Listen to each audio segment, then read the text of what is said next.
Our gospel for today is from St. Luke chapter 16.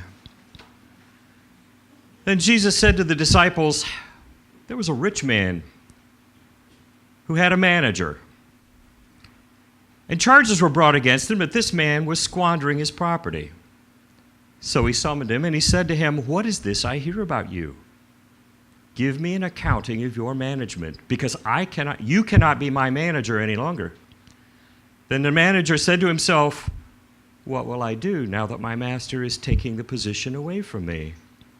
I'm not strong enough to dig, and I'm ashamed to beg. I've decided what to do, so that when I'm dismissed as manager, people may welcome me into their homes. So, summoning his master's debtors one by one, he asked the first, how much do you owe my master? He answered, 100 jugs of olive oil. He said to him, take your bill, sit down quickly, and make it 50. Then he asked another, and how much do you owe? He replied, 100 containers of wheat. He said to him, take your bill and make it 80. And his master commended the dishonest manager because he had acted shrewdly. For the children of this age were more shrewd in dealing with their own generation than were the children of light. And I tell you, make friends for yourselves by means of dishonest wealth, so that when it is gone, you may welcome you into the eternal homes. Whoever is faithful in very little is faithful also in much, and whoever is dishonest in very little is dishonest also in much. If then you have not been faithful with the dishonest wealth, who will entrust you with true riches? And if you have not been faithful with what belongs to another, who will give you what is your own? No slave can serve two masters. For a slave will either hate the one and love the other, or be devoted to the one and despise the other. You cannot serve God and wealth. The gospel of the Lord. Thanks be to God. What an annoying parable. Really, I mean, we've been rolling this one around for a long time.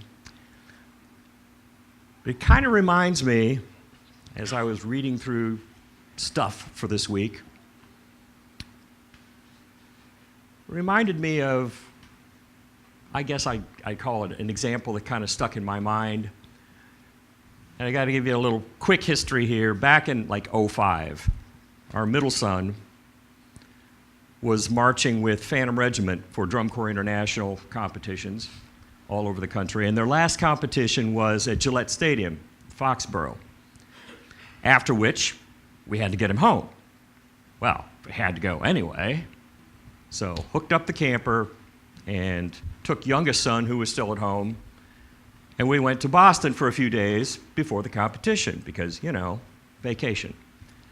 And at that time, Andrew was, I'll use the word avid. He was an avid New York Yankees fan, mostly because of one particular player. Anybody think back that far and have an idea? Derek Jeter. He really thought Derek Jeter was great. And you know, compared to a lot of the players making the headlines back then, he looked like a pretty good example to think was great. He wasn't, you know, doing the steroids and anyway. So comparatively, he looked good. So anyway, Andrew's wandering around Boston, Red Sox territory, in his Yankees cap, and I'm going, you're going to get us at least heckled, or at worst, beaten up. But you know, they love tourists in Boston. We're good for the base. So we got away with it. 2 years later, he's still pretty fond of the Yankees and Derek Jeter, and there was a big story.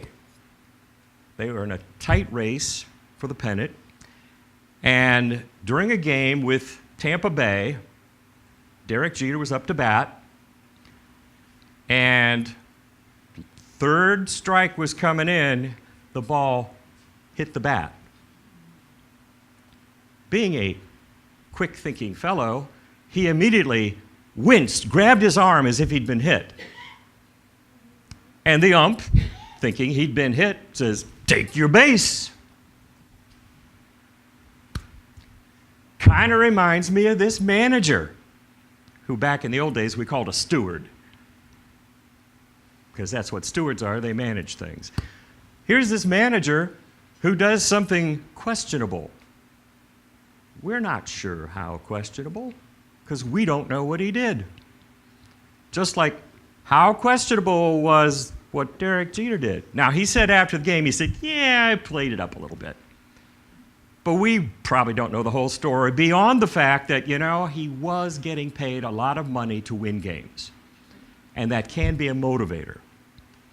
So, relatively speaking, But this manager, we know even less about what was going on here. We know that charges were brought. Somebody accused him of something. But we don't know what.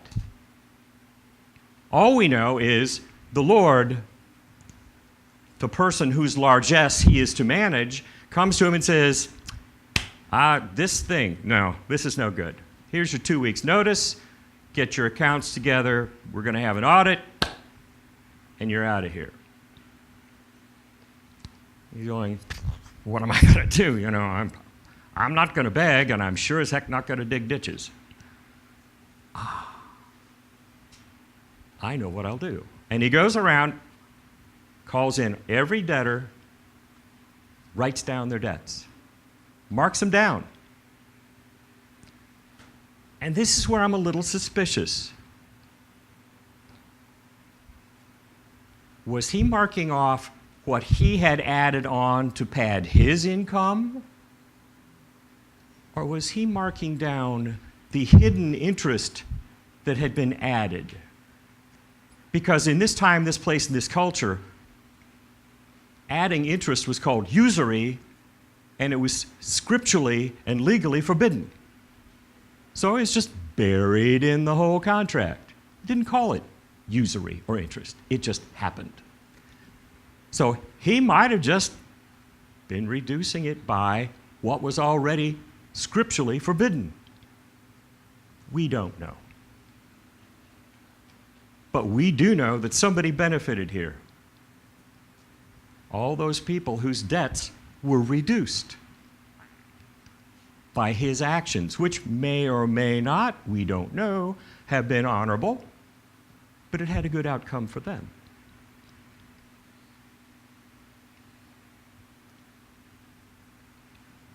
We don't know.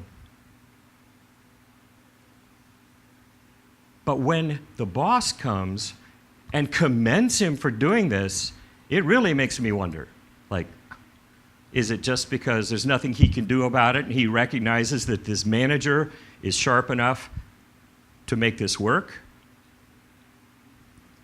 We don't know.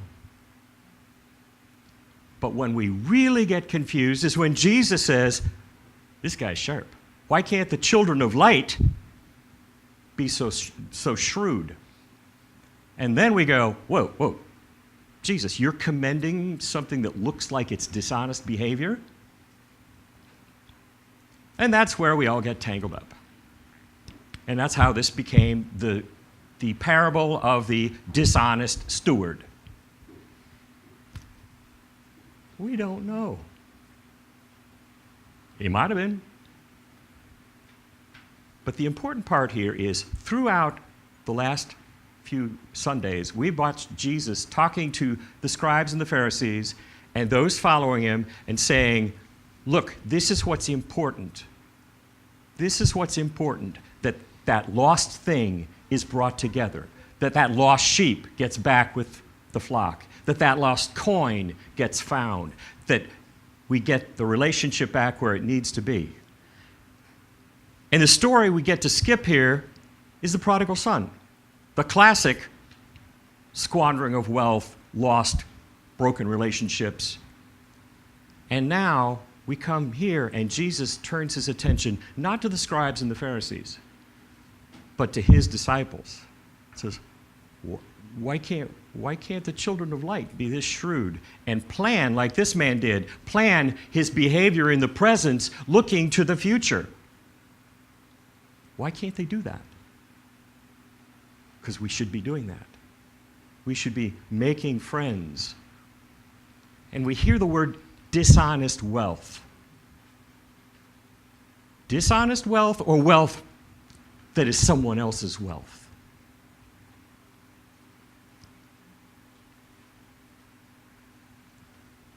Kathy, as always, usurps half my sermon. Different parable, still. Anyway, the whole point of we have so much. It's not dishonest. It's also not ours. We've been given everything from a beneficent God. We're in pretty good shape overall. And we are the stewards of that wealth that was kind of referred to as dishonest, but it just means we didn't necessarily earn all of it, you know? It's not the same thing. It's kind of like letting the ball hit the bat. No, it's not. We are stewards. And Jesus is saying, use this to build relationships. Use this to reach out. Use this to give to Ronald McDonald House. Use this to give to the food pantry. Use this. And that's what we're called to do. In here, with one another, out there in the community, farther out. You are affiliated with one of the biggest, most generous givers in the world, and that would be the Evangelical Lutheran Church of America. Mission support to the ELCA provides the most giving for disaster relief, for hunger relief, for medical support of any organization in the world. You never hear that. It's just happening. But we're building relationships worldwide, starting right here, in the basement at Sunfire. And that's what Jesus is talking about to his disciples and to us. You are stewards of something that you've been given, and you got enough of it. Share already. Create that relationship. Reach out. Bring others in. Add to the children of light.